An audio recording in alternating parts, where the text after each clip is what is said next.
Well, what about Shepard? Earthborn, but no record of his family. Doesn't have one. He was raised on the streets, learned to look out for himself.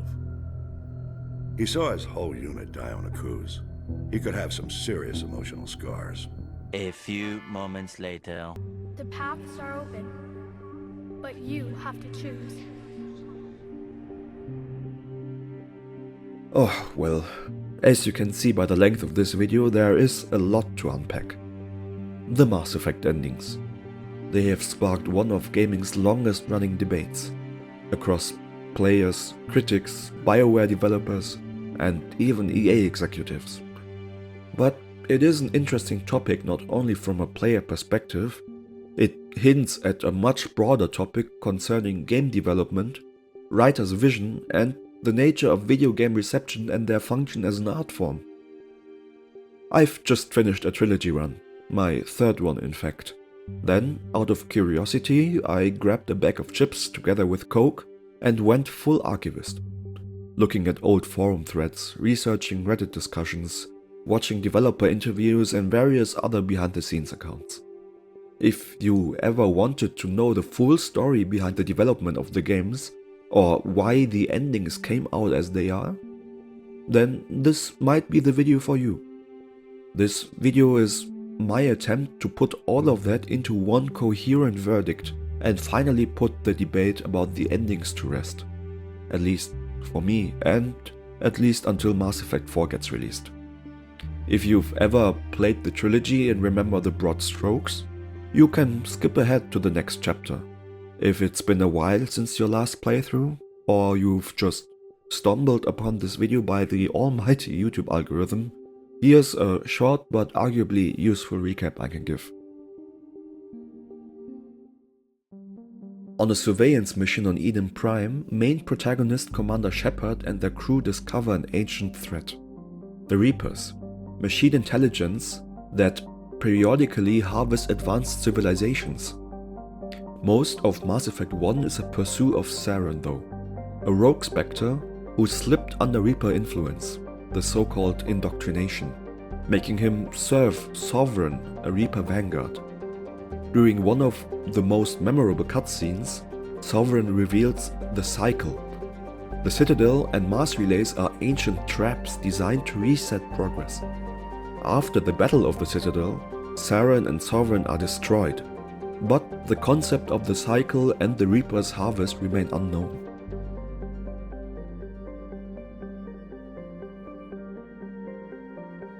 Shepard is resurrected by Cerberus via the Lazarus Project and pushed by the Elusive Man to stop the Collectors, who are abducting human colonies under the remote control of Harbinger, the first Reaper to have ever existed.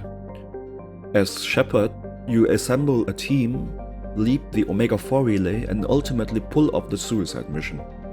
You either destroy the Collector base or give it to Cerberus, one of several choices that will have consequences in the coming war.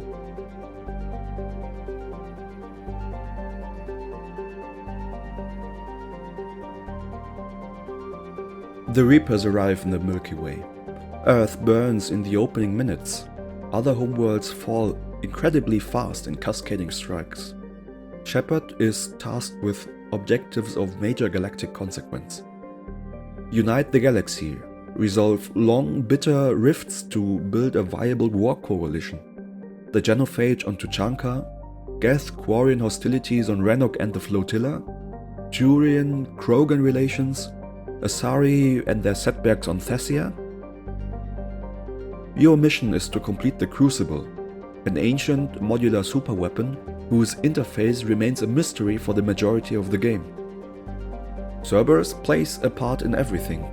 Assassinations, a Citadel coup, and the Elusive Man's escalating obsession with controlling the Reapers. Ultimately, war converges on London. The Allied fleets assault, ground forces fight to reach the beam on the Citadel, and Shepard confronts the Elusive Man one last time. At the top, in the heart of the Citadel, Shepard meets the Catalyst, An AI speaking in the form of a child that Shepard has been seen at the beginning of the game and during several dreams. The Star Child explains the Reaper's rationale for the cycle and presents ultimately 3 solutions to end it. Destroy, the red solution. Fire the Crucible to annihilate the Reapers, but you annihilate all synthetic life tied to their networks. Control, the blue ending. Shepard's consciousness takes command of the Reapers and enforces peace. Synthesis, the green ending. Merge organic and synthetic life into a new, unified state to eliminate the root of the conflict altogether. A later extended cut clarifies consequences and adds a refusal option. Reject all choices and the cycle continues, with a distant hope that the future civilization may succeed. These are your options. With context aligned, let's turn to the heart of this video, and once, for a final time, ask the question that has defined a discussion spanning over a decade. Which ending to choose? Just on a side note, if you want to verify the info I give throughout this video, or do some digging into the topic yourself, you can have a look at the video description to see the links to my sources and references. And one last thing, we are talking about some people's life work here. They all put immense effort into creating the universe that we so truly love. Therefore, although I will call out some names during this retrospective, it is never meant in any damaging or harmful way. In fact, I am truly thankful for the wonderful work of fiction that all of the people involved at Bioware were able to accomplish for us and to connect fond memories with. Let's start with the most controversial and high concept outcome, synthesis. In-game, the Catalyst presents synthesis as the ultimate solution, a way to end the cycle of war between organics and synthetics forever. By sacrificing Shepard, this choice would bind all life together at the molecular level, combining organic and synthetic traits and creating a new unified existence. It's painted as an almost miraculous cure for conflict. Organics gain synthetic understanding, synthetics gain organic intuition, and everyone literally gets on the same wavelength. On the surface, it sounds like a transcendental leap for the galaxy, a true golden ending. And indeed, that's how I viewed it in my playthrough, as a chance to fulfill Mass Effect's themes of unity and peace in one bold stroke via one final decision. However, not everyone sees synthesis in such a rosy light. In fact, the majority of fans and critics argue that synthesis is less of a utopia and more of a disturbing form of galactic subjugation. The argument is, synthesis forcibly merges all living beings, effectively overriding the free will and diversity of countless species. By this view, peace is achieved only through forced assimilation, robbing individuals and cultures of their autonomy. After a trilogy that celebrated personal agency and the right of a species to choose their own destiny, suddenly imposing a galaxy-wide transformation without anyone's consent beyond Shepard's struck many as unjust. The Catalyst pitches it as a beautiful inevitability, a state of perfect understanding, but skeptics are reminded of the very villains we fought. They compare it to indoctrination, the Reaper's mind control, or to Saren's plan in Mass Effect 1 of melding organics with machines. In short, these critics feel synthesis achieves harmony only by brute force.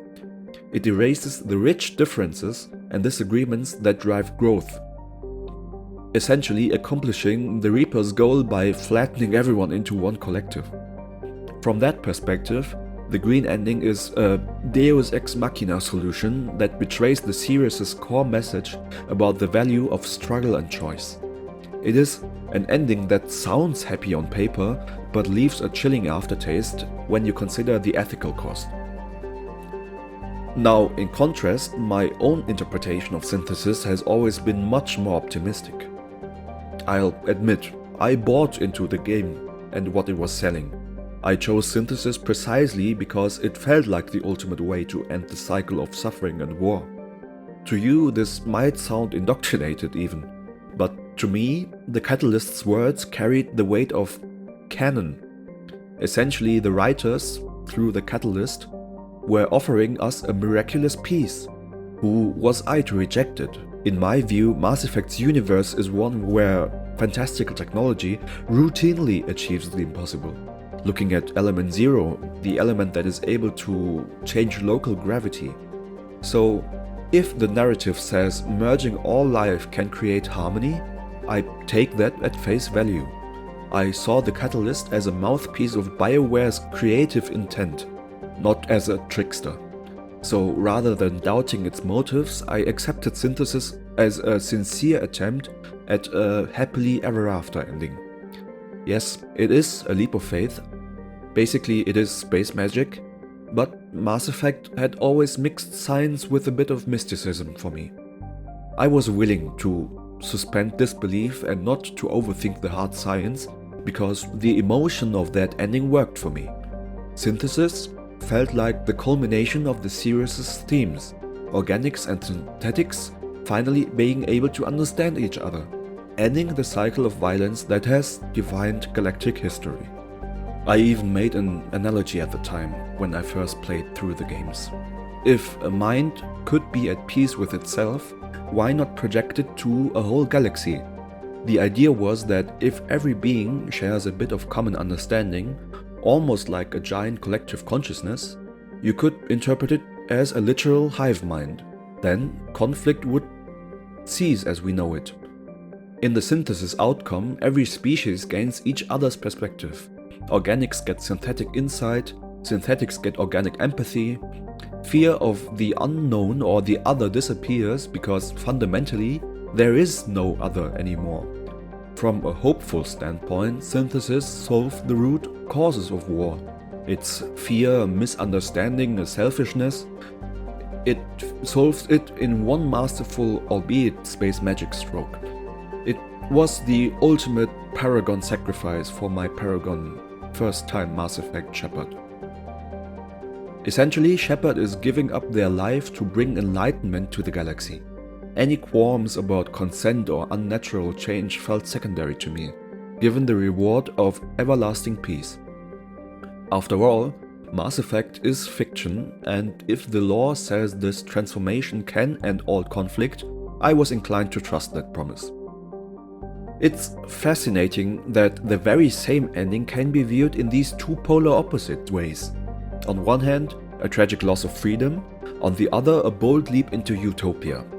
This divide speaks to how ambiguous the synthesis ending is in terms of tone and ethics. And it turns out this ambiguity was intentional. One of Mass Effect 3's writers, Chris Hepler, noted that the team wanted to have each ending choice to have pros and cons, with no option of being purely good.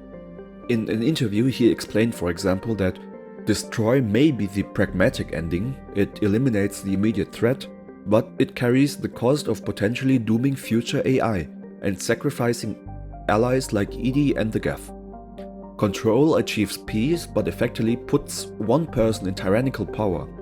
Synthesis creates unity, but at the cost of violating the galaxy's bodily autonomy. In other words, they never meant for there to be a clearly moral best ending.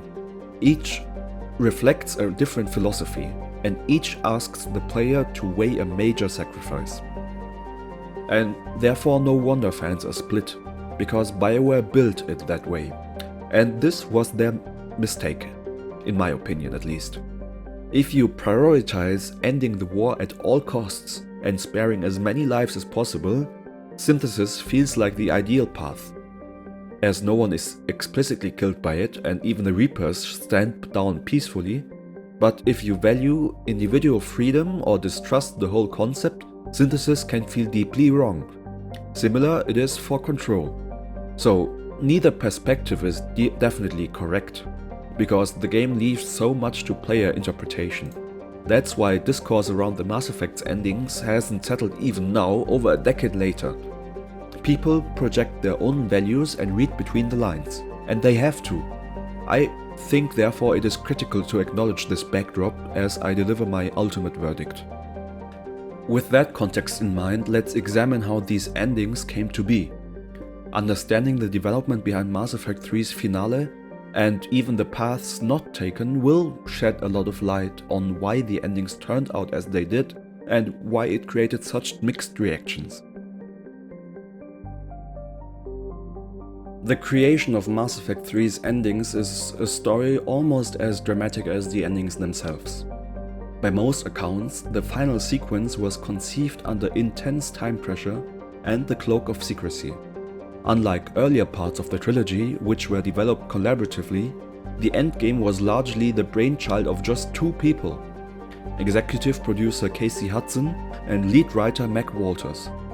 Late in development, we're talking only about like a few months before release, Casey and Mac essentially isolated themselves and hammered out the cinematic Crucible scene on their own.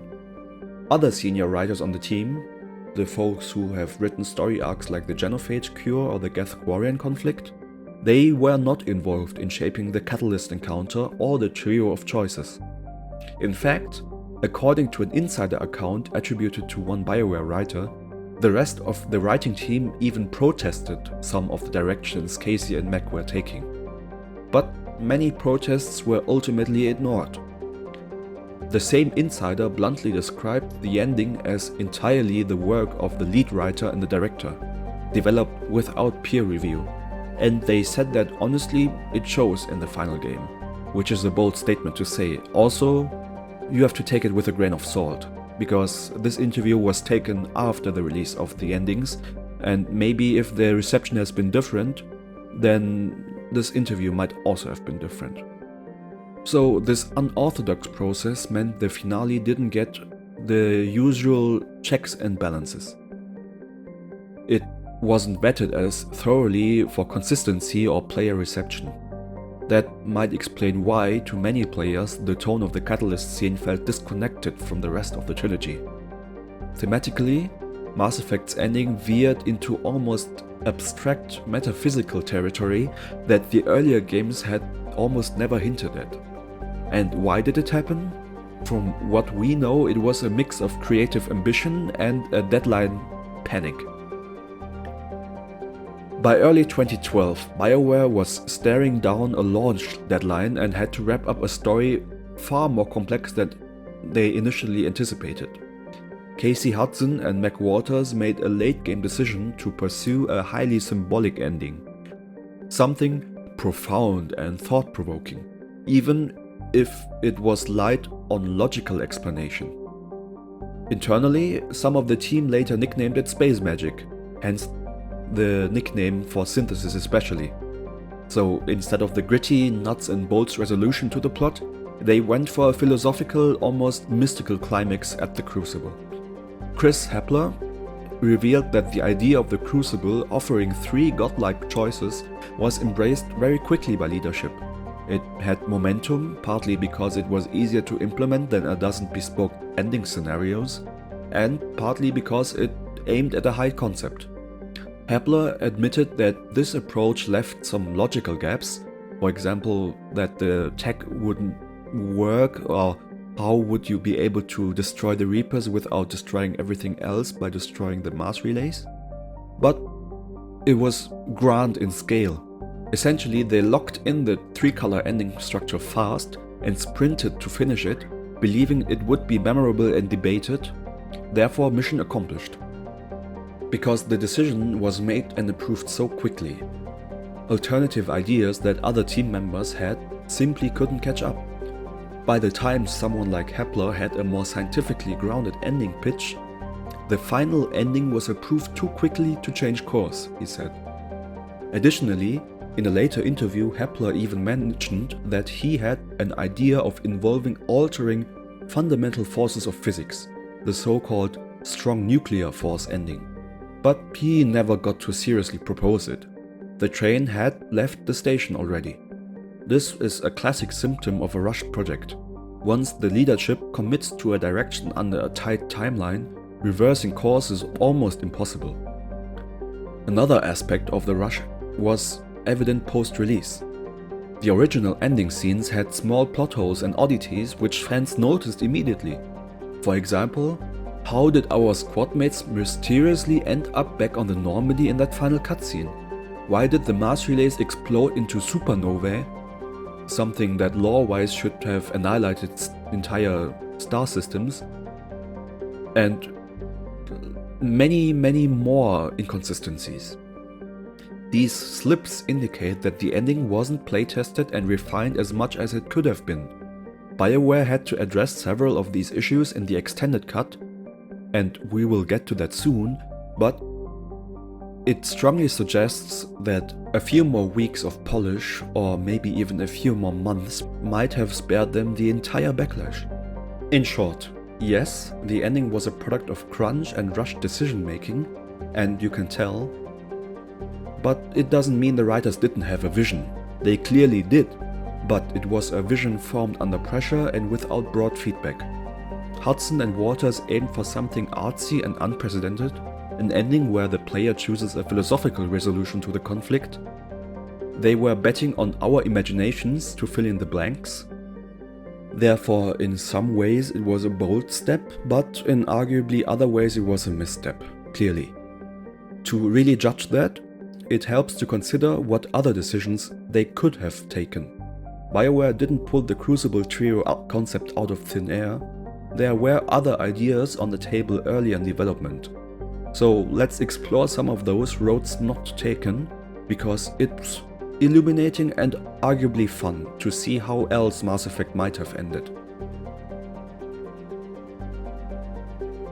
During Mass Effect 3's production, and even back during Mass Effect 2, the team brainstormed various grand finale scenarios before settling on the catalyst and 3 choices.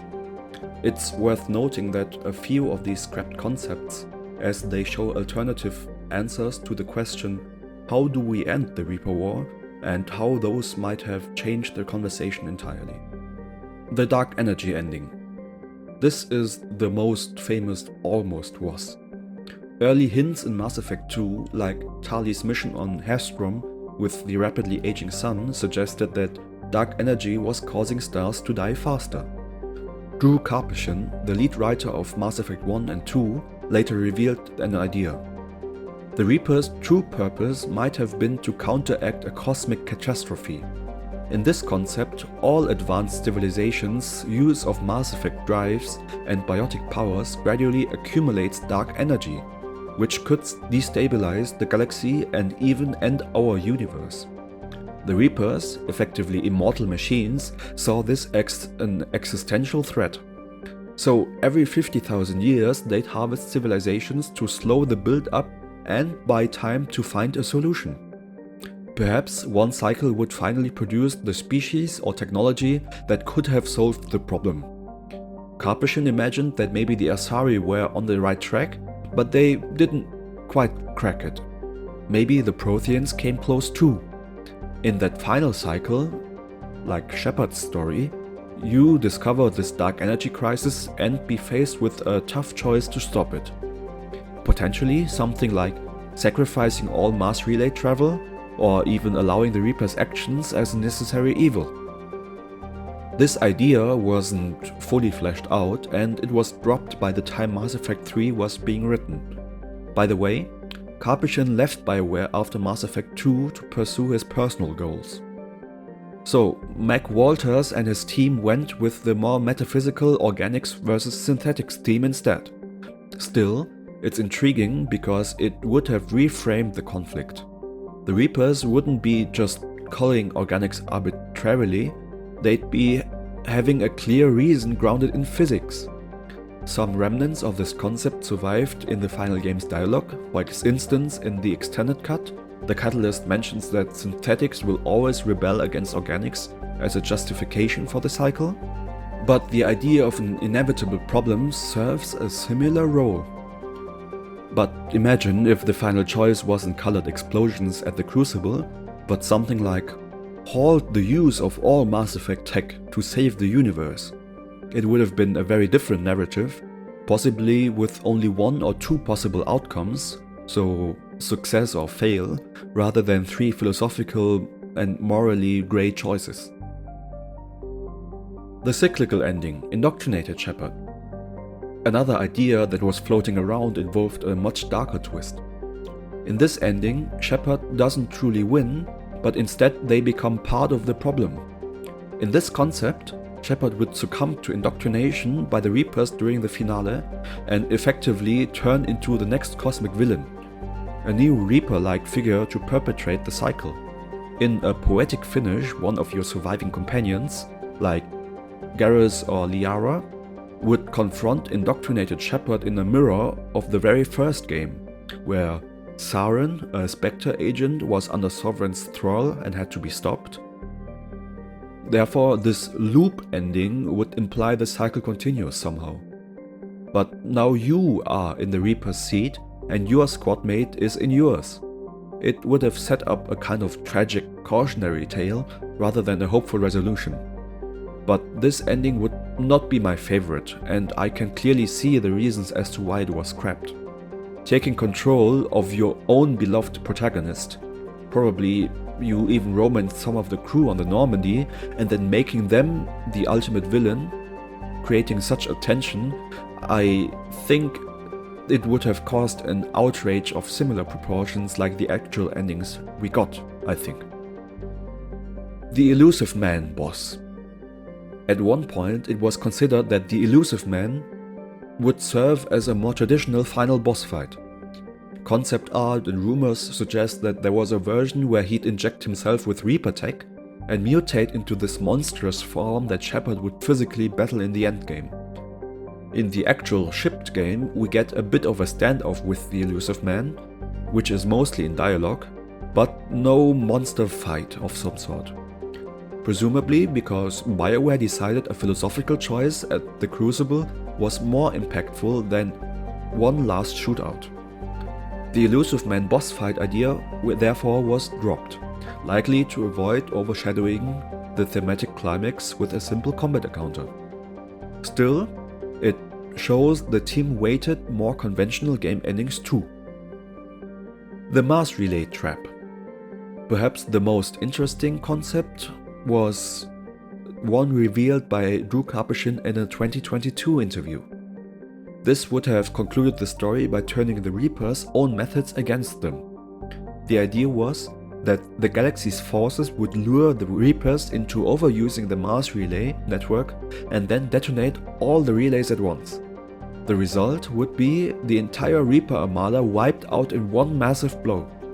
But also the mass relays destroyed, severing every star system from each other. The victory comes at a tremendous cost. Galactic civilization is saved from the Reapers but essentially fragmented, stranded on their own planets and local clusters with no easy travel or communication. This ending was envisioned to set the stage for a sequel, a Mass Effect 4, where the galaxy, though free from the Reaper threat, is now shattered and isolated, having to rebuild without the relays.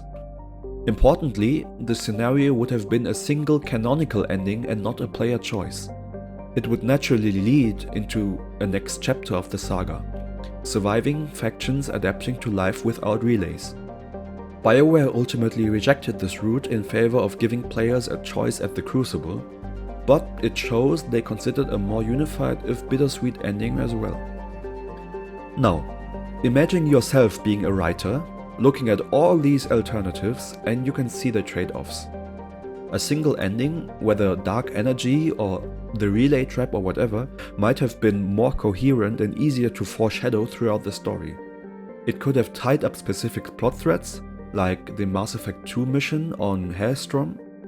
It would have also avoided the confusion of which ending is canon for a sequel that we have now. But on the other hand, Bioware would have had to choose the definite outcome for Shepard, which might alienate players who wanted a different result for their story. It's a classic case of one ending versus player agency. In fact, Casey Hudson and Mac Walters have said they implemented this choice-based finale precisely because Mass Effect as a series was about player decisions. They wanted the ending to feel like an extension of how you shaped the trilogy. Throughout the games, you decide the fate of multiple characters and whole species, so it follows that you should decide the fate of the galaxy at the end. It was a bold move to hand that over to us, the players, but the upside was empowerment. You could choose an ending that matched your Shepard's values. The downside was a lack of a single strong narrative conclusion.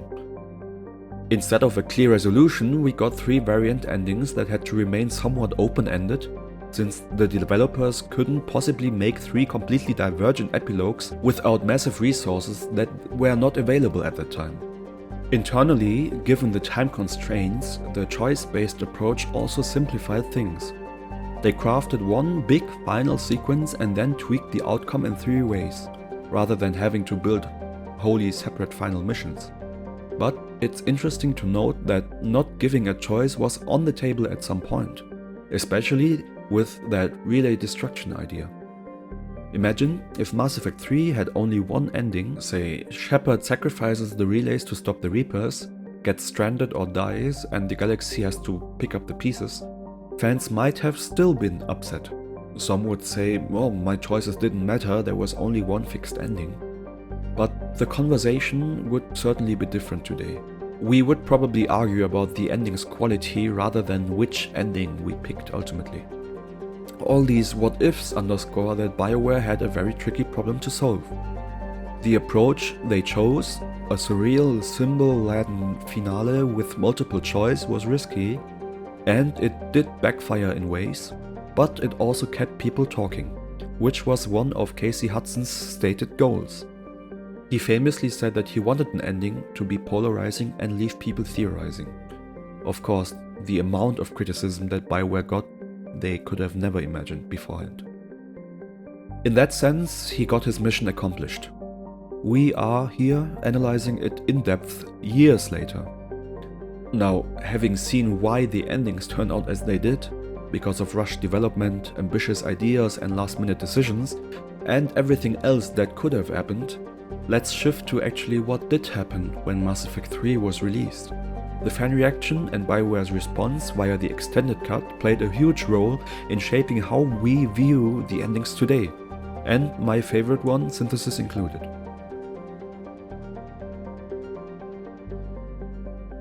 When Mass Effect 3 launched in March 2012, the initial wave of player excitement quickly gave way to confusion and anger about the ending.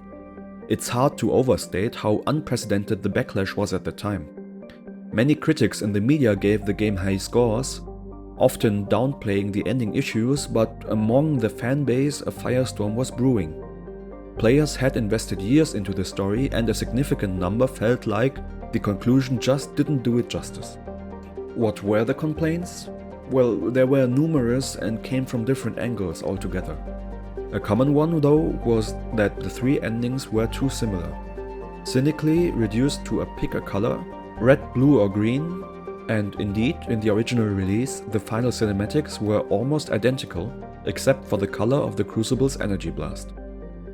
That left some feeling like their choice didn't truly matter in a visible way. Another gripe was the endings seemed to ignore key decisions from the series. For example, whether you had brokered peace between the Geth and the Quarians in Mass Effect 3 didn't ultimately affect the ending outcome. If you picked Destroy, the Geth die regardless. If Synthesis, they live regardless, etc. Choices that defined the whole playthrough went irrelevant in the face of the Catalyst's final choice. Additionally, the players were thrown by the sudden introduction of the Star Child, the Catalyst AI, in the final minutes. This character basically appears out of nowhere to explain the Reaper's motives and offer solutions with very little foreshadowing.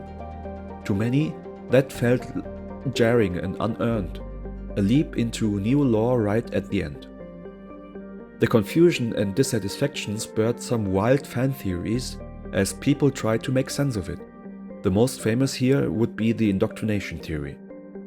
This theory posited that perhaps the entire Catalyst scene wasn't real at all. It was an hallucination or a test, the Reaper's final attempt to indoctrinate Shepard. The theory noted dreamlike elements in the ending, like Shepard being semi-conscious in a rubble, and the surreal visuals, and argued that only the destroy ending was the real victory, since it involved resisting the Reaper influence. In this interpretation, picking control or synthesis meant Shepard gave in to the indoctrination, hence why those endings felt off to some. It was elaborate and intriguing, and fans scoured the game for clues supporting it. However, Bioware ultimately debunked indoctrination theory. A writer from the team explicitly said, "We didn't write that," and called it a compelling but an unintended idea. The popularity of this theory nonetheless showed how desperate some fans were for a different explanation, one that might lead to a more concrete or hopeful resolution. For example, if Destroy was canon, and if Shepard lived, and in a way, the very existence of indoctrination theory was a symptom of how alienated a portion of the audience felt by the given endings. The discontent coalesced into a fan movement called Retake Mass Effect. This wasn't just Reddit venting, although there was plenty of that. It took on highly visible forms. Fans started petitions and even organized a charity drive as a form of protest. They raised over $80,000 for a child's plague charity while simultaneously petitioning Bioware to change the ending. The message was, "We love the series, but please give us a better conclusion." There were also nasty elements. Some harassed developers and wrote angry rants that prompted discussion about fan entitlement and artistic integrity. It all in all was a messy, emotional backlash, and Bioware was frankly caught off guard by its intensity. Under immense pressure, and likely out of genuine desire to make things right for the fans, Bioware made a nearly unprecedented move. They decided to revise the ending. Just 3 months after release, in June 2012, they put out the Mass Effect 3 Extended Cut, a free DLC that expanded and clarified the original endings. This wasn't a brand new ending, but rather an elaboration on the existing ones. The Extended Cut added new cutscenes, epilogue slides, and dialogue to address the biggest gripes and plot holes. One immediate fix was the mass relays. Originally, the ending cinematic showed the relays exploding like they did in the Arrival DLC of Mass Effect 2, which in that DLC wiped out its entire star system. Fans were quick to point out that if the relays blew up, wouldn't that obliterate every inhabited system, effectively killing everyone Shepard just saved? Bioware hadn't intended that implication, and it was a more visual oversight. So, in the Extended Cut, they edited it. The relays are shown being damaged but not completely destroyed. The Catalyst's new narration explicitly says they can be repaired in the future. This one change avoided turning victory into an unintended mass murder. The DLC also gave the Catalyst a chance to explain itself a bit more. It adds a few lines where the Catalyst clarifies the logic of each choice, presumably to make synthesis and control less confusing. For instance, it better explains why the Crucible has these 3 options in the first place, and what synthesis really means in-universe. These added details didn't fundamentally change what synthesis is. It's still space magic DNA fusion, but hearing the Starchild talk a bit more helped some players accept it as lore rather than a totally random notion. Crucially, Bioware also introduced a 4th ending in the Extended Cut, the refusal or the no-deal option. This one is very simple. You can tell the Catalyst to shove it, effectively saying, "I won't choose any of your solutions." And if you do this, the Starchild basically says, "So be it," in their Reaper voice, and the Reapers continue their harvest. You get a short scene of utter defeat, and a far future epilogue where Liara's time capsule message plays for whatever species finds it. In other words, it is a bleak non-ending, like the cycle continues still, but gave players an outlet to roleplay a Shepard who truly wouldn't accept the Catalyst's terms. This was Bioware's nod to the fans who said, "My Shepard would rather fight to the end than pick any of these endings." It's almost like a game over ending, but at least it restored a sense of agency, so you can reject the premise entirely, consequences be damned. Beyond these structural changes, the extended cut's biggest contribution was epilogue scenes. Each of these three main endings, Destroy, Control and Synthesis, got a more distinct aftermath montage, making clear how the galaxy looks as a result. These are presented as a slideshow style scenes with voiceover, and they really highlight the differences. If you choose Synthesis, you see green energy spreading across planets. Then, shots of organics and synthetics working side by side to rebuild. All characters, even the Normandy crew and civilians, now have a subtle green glow in their eyes, indicating they've been changed by Synthesis. Edie narrates, marveling at how organics and AI are now united and how life has fundamentally evolved. It's optimistic and a bit eerie at the same time, but it sells the idea that society is moving forward in harmony, with Edie herself effectively the spokesperson of this new era. If you choose Control, the epilogue shows the Reapers halting their destruction and actually helping rebuild cities. We hear Shepard's voice now, an AI consciousness, delivering a monologue about overseeing the galaxy benevolently. Shepard becomes a guardian figure, immortal but also removed from humanity. It's a peace through godlike control scenario. If you choose Destroy, the slides include a memorial scene for Shepard, if they didn't survive, or the famous little tease of Shepard's breath in the rubble, if your war assets were high enough and you chose perfect EMS Destroy. We see survivors mourning and then rebuilding. Crucially, if you have achieved peace between the Geth and the Quarians, the epilogue will note that the Geth are gone, but the Quarians now work to preserve what the Geth were. Little touches like that to acknowledge your choices. It's a bittersweet ending. The Reapers are gone for good, but so are the Geth and Edie, etc. And Shepard may have paid the ultimate price as well, unless you maxed out your readiness. These epilogues directly addressed the complaint that the original endings were basically identical. They show materially different outcomes: a synthesized galaxy, a Shepard AI overlord, or a hard-won victory with losses. Fans, by and large, appreciated this effort. While not everyone loved the content of the endings, at least now it felt like your choice truly made a bit of a difference in the post-war future. The extended cut also cleared up smaller confusions, for example.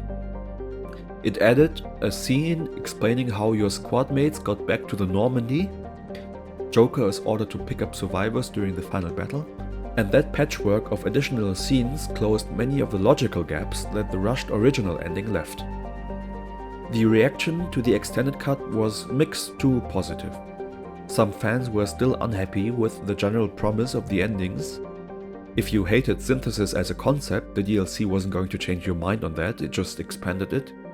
But many players felt it provided much needed closure. At the very least, it calmed the situation down. Bioware publicly stated that the extended cut was about clarity and not changing the vision. They insisted they didn't cave on their artistic intent, they just explained it better. They in fact did adjust a few things like relay destructions, but those were arguably fixes to oversights rather than reversals of the original intent. From a gaming industry perspective, the whole saga sparked a huge debate. Should developers alter their game's story after launch due to fan demands? It's not a trivial question, like some feared it to be a precedent that if fans yell loudly enough, creators might rewrite endings and games altogether. Bioware tried to frame the extended cut as a one-time, we listened and provided clarity, rather than opening the floodgates for fan-designed endings. One can also imagine how the development team felt.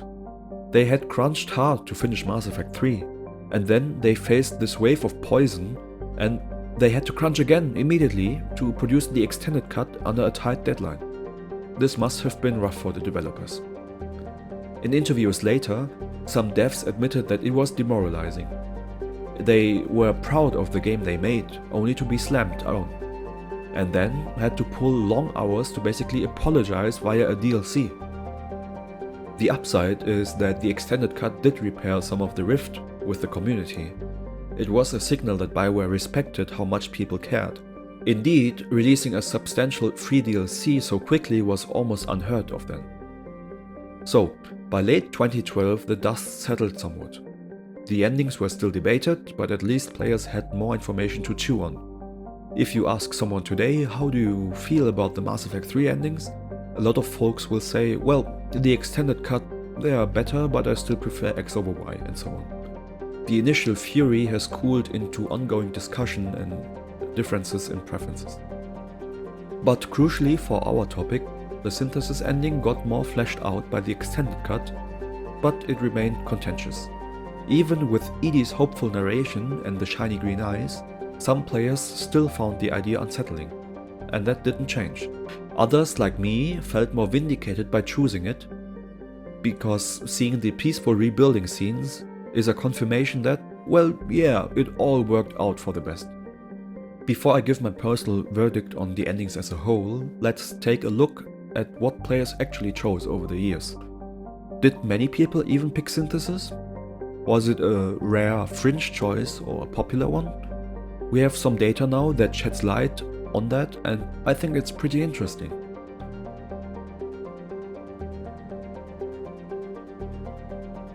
One question I've often wondered myself is how many players, especially those who didn't experience the 2012 controversy in real time, ended up choosing the different endings when they play Mass Effect 3. Am I in the majority or minority or for gravitating towards the synthesis ending, for example? Bioware actually gave us some insight here when they released Mass Effect the Legendary Edition. They collected statistics on player choices, including the ending decisions, and shared an official infographic with the breakdown. According to Bioware's data, Destroy was the most chosen ending overall, but Synthesis was the second most popular. Roughly 45% of the players went with Destroy. About 30 chose Synthesis and around 17 chose Control, with roughly 8% doing the refusal or no choice ending. In other words, nearly 1 in 3 players opted for Synthesis, which is a significant chunk. It's not just a tiny handful of us who are on the Synthesis train, it's a choice that appealed to a substantial portion of the fanbase. Destroy did win out as the single most popular, likely for a few reasons that we can deduce. It's the straightforward kill the bad guys option, it ensures the Reapers are definitely gone, and thanks to the extended cut, it is the one scenario where Shepard is able to survive if you play your cards right. The last bit is huge. Knowing that there's a sliver of hope to have Shepard live pushes a lot of people toward Destroy, especially on subsequent perfect EMS Destroy playthroughs. But let's focus on the 30% synthesis figure first. That tells me that the synthesis ending isn't some fringe only if you are a weird choice, it's actually quite mainstream among the players. And I suspect that if we fitted and filtered first-time players with no outside influence, the percentage might even be higher. Anecdotally, many newcomers to the Mass Effect series say that synthesis felt like the most positive outcome when playing blind. Think about it. If you're presented with these options and the game through the catalyst is effectively saying this will bring peace and save everyone, it doesn't require you to sacrifice the Geth or Edie, which many players grew to care about. It positions Shepard as a selfless hero ending all conflict. For an optimistic or Paragon-leaning player, that sounds awfully tempting. I know that was my case, at least, even back in the day. It tugged at my idealism. And indeed, the data and the community discussions back this up. On the flip side, experienced players, or those who are aware of the controversy, often lean towards Destroy, or at least approach synthesis more warily. By now, the Mass Effect fandom has thoroughly dissected the ethical pitfalls of synthesis and what knowledge does influence choices. For example, someone who's heard the forced evolution without consent argument might shy away from the synthesis on principle, even if in-game it's presented positively. Additionally, many long-term fans have an attachment to Shepard and thus gravitate towards the ending where Shepard might live. There is also a bit of metagaming in that. Veterans know that Destroy was a kind of safe option, and it undeniably completes Shepard's mission of eliminating the Reapers, and it doesn't trust the Reapers or Catalyst to do something funky. Control and Synthesis carry unknowns, and if you've been in the fandom, you've likely seen some fans argue that Control could fail eventually, or Synthesis could have hidden downsides. So knowledge of the broader debate certainly skews some towards Destroy. It's interesting to see that initially Bioware treated Synthesis as a sort of quote-unquote best ending that you had to earn. In the first version of Mass Effect 3, you couldn't even choose Synthesis unless your effective military strength was very high and high enough. The same with Control to a slightly lesser extent. So if you played poorly or skipped a lot of side content, your Shepard simply would not have been able to get the green option unlocked. You would be forced into Destroy by default. This design suggests that the developers saw Synthesis and Control as a reward for being thorough. Almost like, if you do well, you will get the fancy options, if you not, you have to take the basic ending. But in the Legendary Edition, they rebalanced this because of the war asset system changing, there was no multiplayer boosting effective military strength, and overall it was making it easier to achieve all the options. Today, basically everyone can access Synthesis if they want it. But the original gating implies that Bioware might have internally considered Synthesis as the golden or full resolution ending that a dedicated player would aim for. It certainly lines up with interviews where the writers describe Synthesis as the most conceptually ambitious or pinnacle outcome. Sometimes you hear them saying Synthesis was a philosophical favorite of ours. But in practice though, the telemetry showed that players didn't overwhelmingly flock to it. Many still preferred to blow the Reapers up, and nothing more. There's a poignant note from one of the Mass Effect 3 writers, imagining that it must have been hard for the lead developers to see the stats favor Destroy, given that Synthesis was kind of their pet idea. Indeed, the extended cut narrative editions like EDI's hopeful speech make it clear Bioware wanted Synthesis to feel somewhat appealing at least. They really try to sell that this is the next step of evolution notion. So I can understand that if it stung that players, by and large, said, no, I'll just kill the Reapers, but at 30%, Synthesis still got a lot of love. It wasn't rejected outright, it resonated with a significant minority or near the majority depending on how you slice it. It's also worth noting that over time, sentiment in the community shifted a bit. Right after launch, emotions were high and many were mad enough to pick Destroy almost out of spite. It felt like the only ending that concretely accomplished something, and some fans even saw it as a way to refuse the Star Child by defying its suggestions. Since the indoctrination theory hype basically told people green and blue might be a trap. But as the years passed and the extended cut provided more closure, I've seen more fans come around to appreciate the other endings for what they try to represent. Synthesis in particular gained a subset of defenders, myself included obviously, who argue that it aligns with Mass Effect's broader themes of unity, cooperation and breaking new ground for galactic life.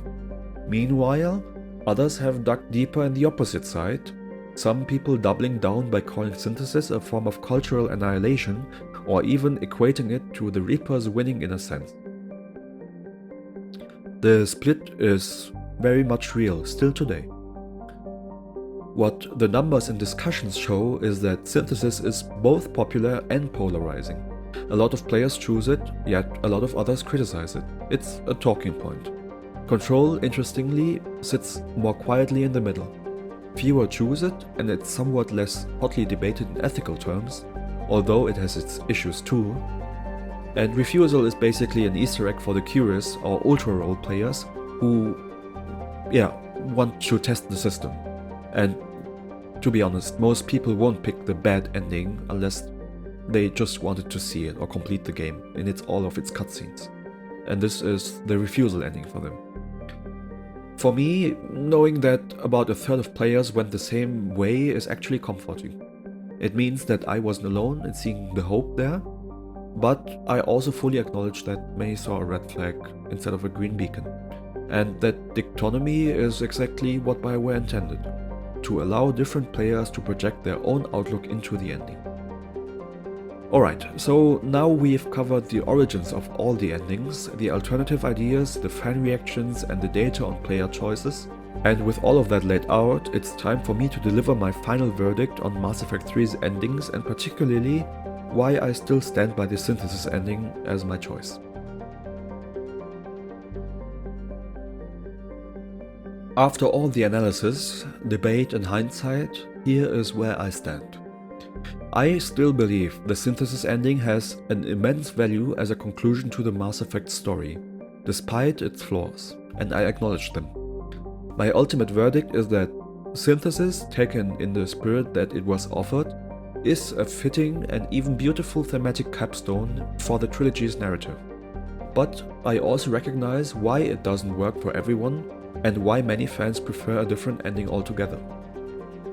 So why do I champion synthesis? It comes down to Mass Effect's core themes and the emotional journey that I had throughout the games. Throughout the series, we try to build bridges between different groups, uniting humans and aliens, reconciling Quarians with the Geth, finding peace between the Krogan and the Turian. And the trilogy celebrates this idea of unity through understanding. To me, synthesis is the ultimate manifestation of that idea.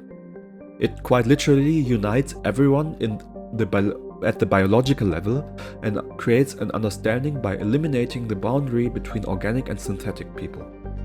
It's a wild sci-fi leap, yes, but conceptually it's the endgame of everything Shepard worked for. A galaxy where the old animosities, and by extension the organics versus the synthetics, are obsolete.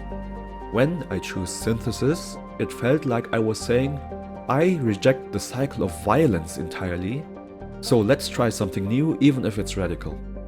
In a meta way, I saw it as Bioware offering a hopeful dream, that all the bloodshed and loss culminated in a chance at lasting peace, and therefore I bought into that dream.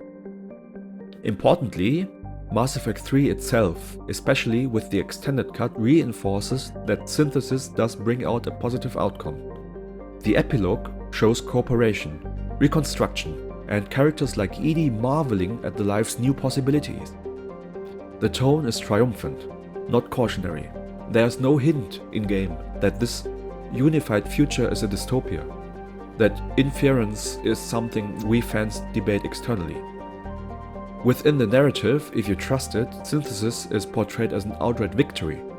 The Reapers stand down, help rebuild, and Shepard's sacrifice ushers in the new era of harmony. I took that at face value. I know that some people say, but the implications are scary. But my counter is, the story chose not to make them scary. Sometimes fiction hands you a fairy tale and it's okay to embrace it. Synthesis is definitely a sci-fi fairy tale in a sense. A wave of energy magically solves galactic strife, and I was willing to roll with that because for me it felt emotionally satisfying. That's not to say that I'm blind to ethical questions behind synthesis, and I'm even intrigued into what this implies. In discussions, I absolutely acknowledge that the valid criticisms of no consent from billions of individuals altered, loss of diversity, the almost authoritarian imposition of a new state of being, these are heavy, and if I project too much real-world logic into it, yes, synthesis would actually be terrifying in a real way. Shepard essentially plays God with an entire galaxy here. If a character in a different story did that, they might even be the villain. So I get that. I truly do. Why, for many fans, synthesis just feels wrong. It can come across as violating the very freedom and self-determination that Shepard fought to protect. I don't dismiss these concerns at all. They are part of why this ending remains contentious. However, here's why those concerns don't override my appreciation for synthesis in the context of Mass Effect. First, the game's writing itself frames synthesis as benevolent. If Bioware had shown any downside or remorse from characters afterward, I might feel differently, but they actually didn't. EDI's narration in the synthesis epilogue is optimistic, even joyful about the new future. that tells me the authorial intent was that this is a good ending in some way, not a monkey's paw scenario. And I tend to give weight to authorial intent in a fictional universe, especially one built on futuristic tech and speculative leaps. The Catalyst might be an untrustworthy figure in theory, but ultimately it doesn't betray you if you choose Synthesis. The results are as promised. So, for me, taking the story at its word, Synthesis is a triumphant sacrifice rather than a tragic mistake. Secondly, Mass Effect has always blended space opera heroism with philosophical questions, and the Synthesis ending is certainly the most philosophical out of the bunch. It asks, what if evolution could be directed toward a perfect union? That's a profound, almost transcendental idea. It's a bit like the Deus Ex Machina comparison. But heck, the series revolves around mysterious ancient technology. The Crucible, the Mars relays, and so on. That might as well be magic to our eyes. So I see Synthesis as the ultimate paragon action. Shepard giving themselves fully to create something new and wonderful. In a narrative sense, it's bittersweet but also celebratory. And the hero becomes the literal catalyst for the Golden Age, hence the name. That resonates with me more than Shepard just becoming an overlord AI in control, or Shepard wiping out an entire sentient race of machines and possibly even dying with them in Destroy. Those felt like hollow victories or morally grey outcomes.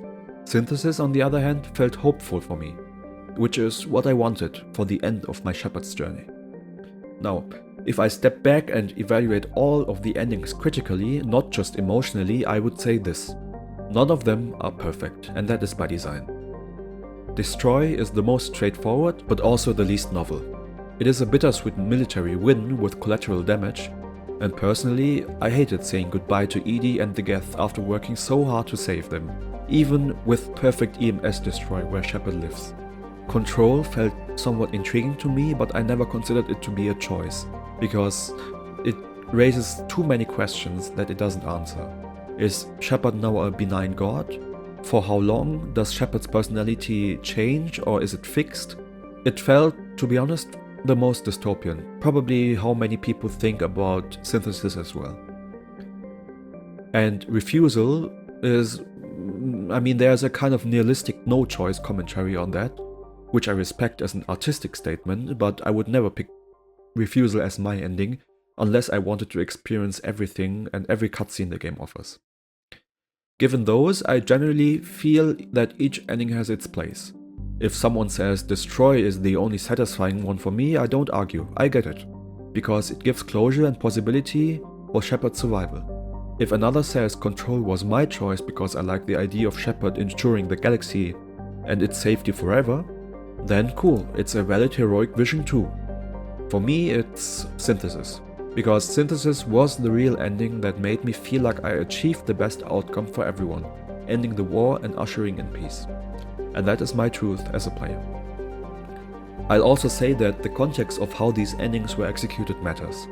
The rushed development and the needed extended cut definitely muddled the landing. If Bioware had more time, maybe they'd better communicated Synthesis implications, or maybe even given it a bit of foreshadowing before the catalyst. Perhaps then more players would have embraced it. If, for example, during the climax of the Geth and Quarian resolution, if there was already a hint of Synthesis in there, but nothing explicitly, it might have created a better outline for the meeting with the Catalyst at the end. No wonder so many defaulted to Destroy simply because it was the clearer and safer option. The other two required a leap of faith and a tolerance for ambiguity that not everyone was willing to grant, especially when shocked by an out-of-the-left-field Catalyst AI. So to wrap it all up, my ultimate verdict is that the Mass Effect 3 endings, when viewed in totality, especially with the extended cut, they do form a daring and thought-provoking conclusion. They are imperfect, a result of creative risks and a rushed process, but they have a certain poetic quality in how they reflect the player's values. Synthesis in particular stands out as the most thematically ambitious ending. I firmly believe that it was a worthwhile risk. For me, it delivered an emotional payoff that felt in line with the epic journey. A bittersweet hope that all the struggle wasn't just for another cycle, but for a fundamentally new beginning. At the same time, I completely understand why some fans reject synthesis or even loathe it. It boils down to a person's perspective on what the Mass Effect saga was about.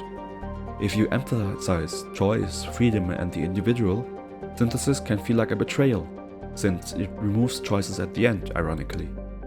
If you emphasize unity, sacrifice and the greater good above all, synthesis can feel like the highest fulfillment of the story's promise. Mass Effect 3's endings asked us, what was the lesson of your journey? Different people have different answers, and the game, perhaps bravely, perhaps frustratingly, accommodates all of them without committing to one. So, in my view, that's the genius of the failing of these endings all at once. It's why we're still talking about it. And honestly, I'm kind of glad we are. The debates, the analyses, the what-ifs, they all stem from fans caring so deeply about this universe, love or hate it. These endings are something that got everyone engaged with the themes and the story on a deeper level. Only a few games have done that before or even after since. So, here's to Mass Effect's finale. Messy, meaningful, memorable, and here's to Synthesis, the ending I choose, and the ending I stand by. But it's not a choice everyone would make, and that's okay. The beauty of Mass Effect is that it was your Shepard and your story. My Shepard believed the galaxy could evolve beyond endless war, and I, as a player, believed it too. And that is my ultimate verdict. Synthesis is worth it. It may be space magic, it may be a leap of faith, but it was a leap that I was willing to take. To imagine a future where the cycle truly breaks and something extraordinary takes its place. And in the context of this grand space opera, I find that ending truly fitting.